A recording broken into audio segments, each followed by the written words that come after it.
Chapter 25. Gillen slept like a log for 6 hours, totally exhausted in the tent where Holt had taken him.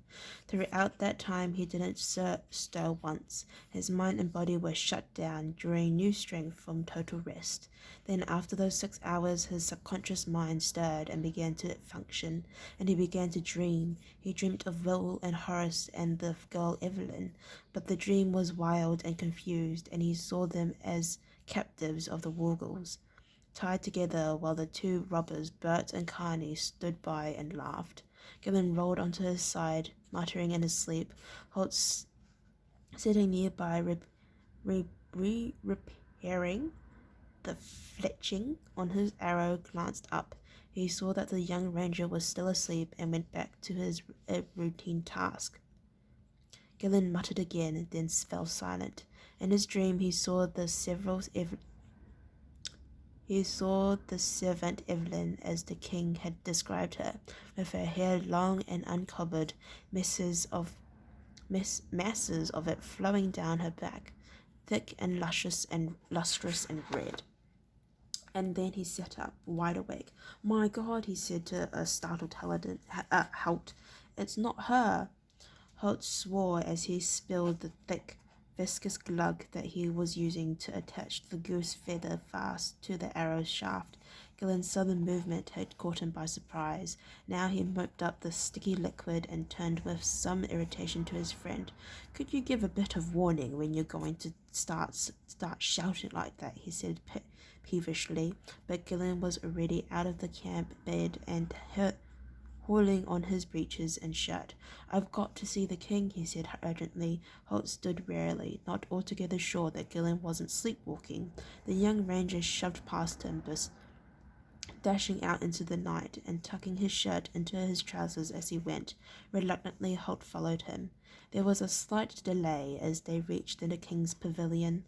The guard had changed several hours before, and the new sentries didn't know Gillen by sight. Holt smoothed things over, but not before Gillen had convinced him that it was vital for him to see King Duncan, even if it means waking him from a well-deserved sleep.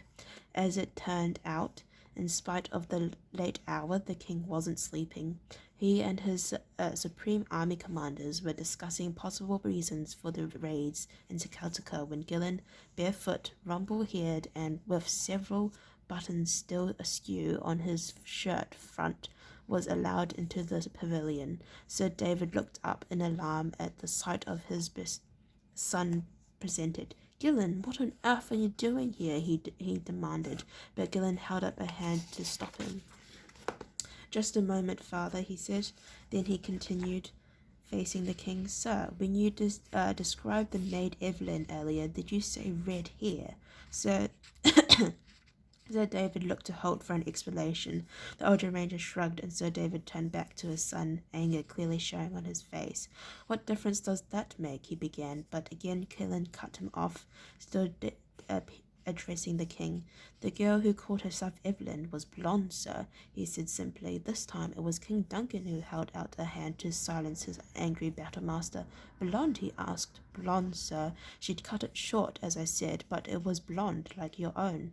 And she had green eyes," Gillen told him, watching Duncan carefully, and sensing the importance of what he was telling him. The king hesitated a moment, covering his face with one hand. Then he spoke, the hope growing in his voice. "And her build, slight, was she? Small of stature?" Gillen nodded eagerly.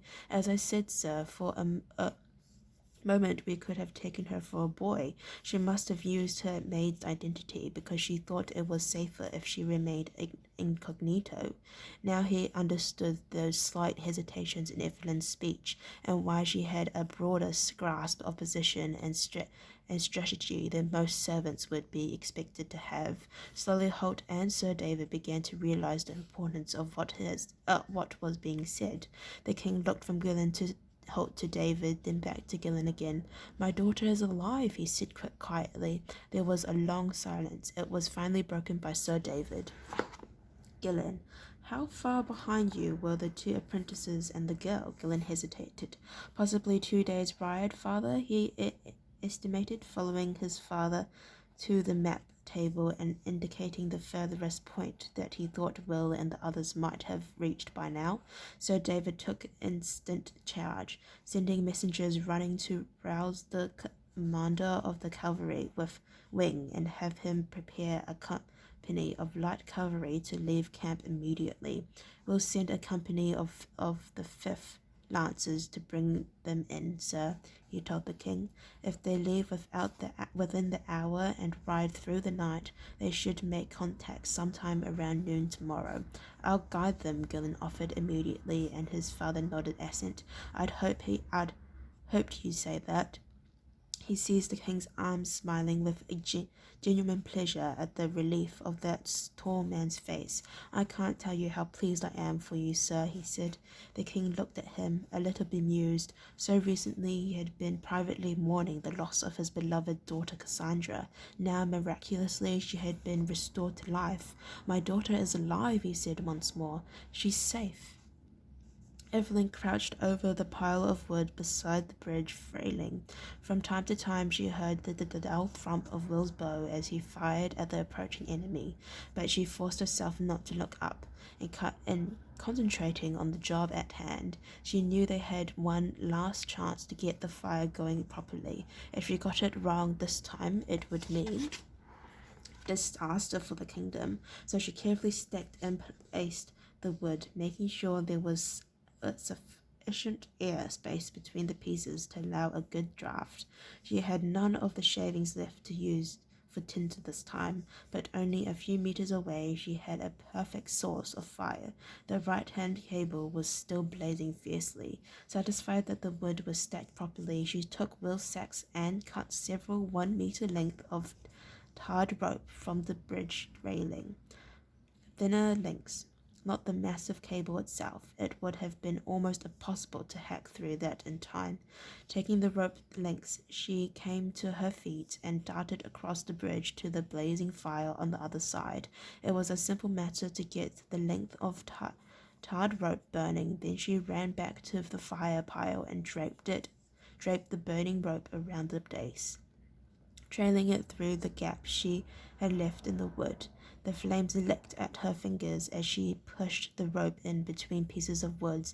She bit her lip, ignoring the pain as she made sure the fire was burning freely.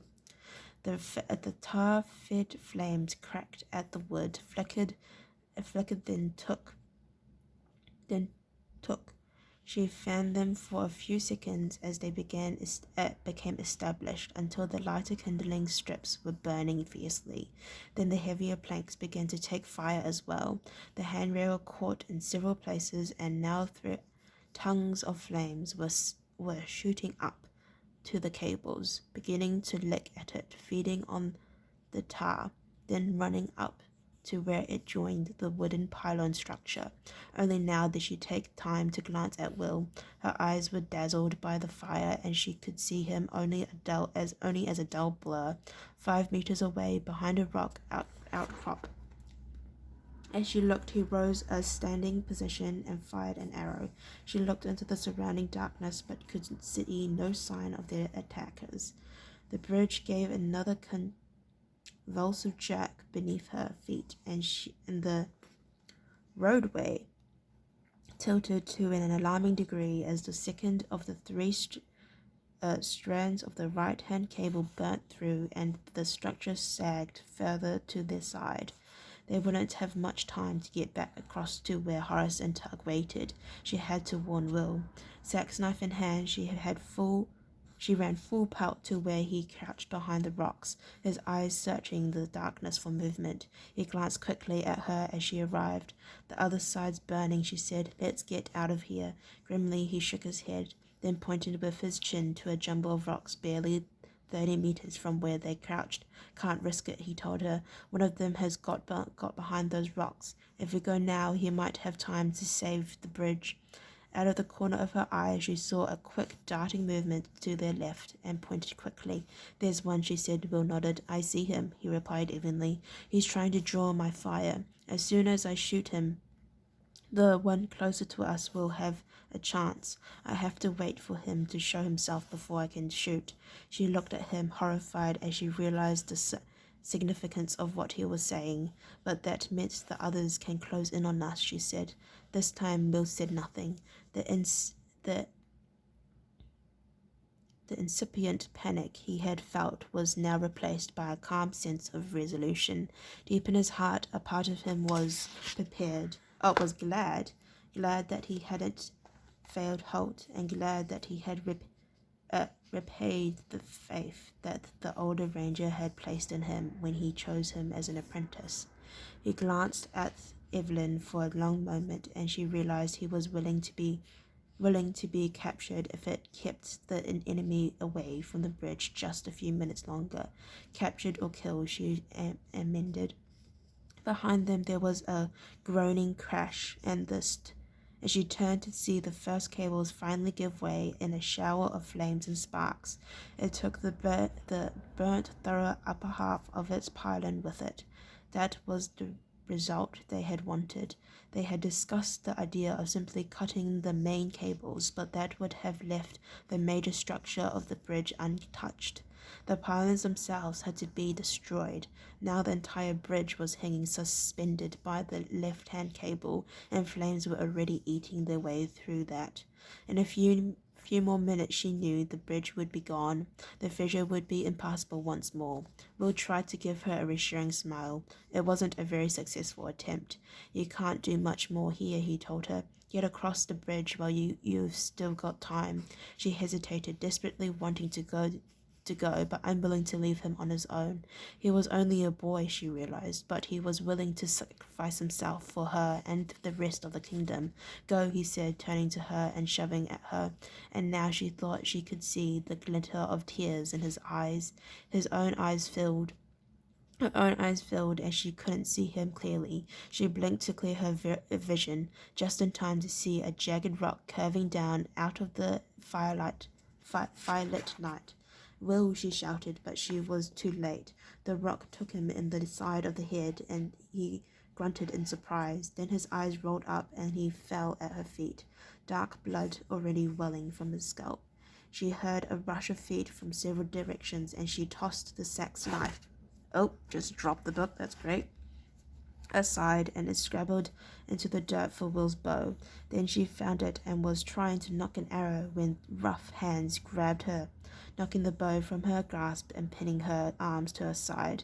The Canadians held her in a bear hug, her face pressed into the rough sheepskin of his vest, smelling of grease and smoke and sweat, and all but suffocating her.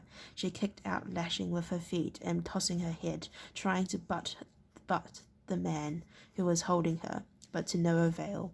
Beside her, Will lay unmoving in the dust. She began to sob in frustration and anger and sadness, and as she heard the Canadians laughing. Then another sound came, and they stopped. The arms holding her released a little, and she was able to see. It was a drawn-out, creaking groan, and it came from the bridge. The right-hand support was gone, and the left-hand side, already wrecked by the fire, was now holding the entire structure. It was never meant for such a load, even in perfect condition. With a final sharp snap, the pylon shattered at its halfway point, and cables and all, the bridge collapsed slowly into the depths of the fissure, trailing a bright shower of sparks behind it in the darkness. Okay, thank you for listening to me read chapter 25. If you'd like to listen to me read chapter 26, then please stay posted, and I'll see you next time. Bye-bye.